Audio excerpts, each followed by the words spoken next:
అయితే మహిళలకి సూపర్ 6 అని పథకాలని చెప్పేసి మహిళా ఓట్లు వేసుకొని గద్దెనెక్కించిన ఈ కూటమి ప్రభుత్వం ఈ రోజు వచ్చేసరికి మహిళలకు డబ్బులు ఇవ్వాలనేసరికి ఆంధ్రప్రదేశ్ అమ్మేయాలనే పరిస్థితికి వచ్చింది. కూటమి ప్రభుత్వం గద్దెనెక్కేటప్పుడు తెలియదా ఈ సంక్షేమ పథకాలు మనం అమలు చేయగలమా లేదా అని చెప్పేసి.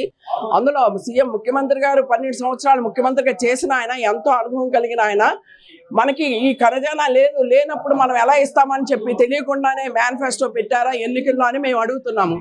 ఆయన చెప్పిన వాగ్దానాలు మాకు ఖచ్చితంగా నిర్వర్తించాలి.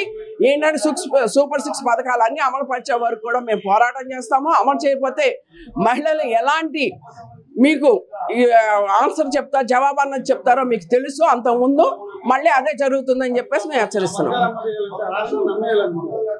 ఎవరి రాష్ట్రం ఇది ఆయన అబ్బసొమ్ము కాదు, ఇది ప్రజలది సొమ్ము. ఎట్లా అమ్ముతారు మీరు? ఎట్లా అమ్ముతారు? మీ సొమ్ము ఇవ్వండి. ఈ రోజు డబ్బులు లేవని చెప్పేసి అంటున్నారు కదా, మీరు వాగ్దానం ఇచ్చారు కదా, ఇచ్చిన మీ సొమ్ము పెట్టండి.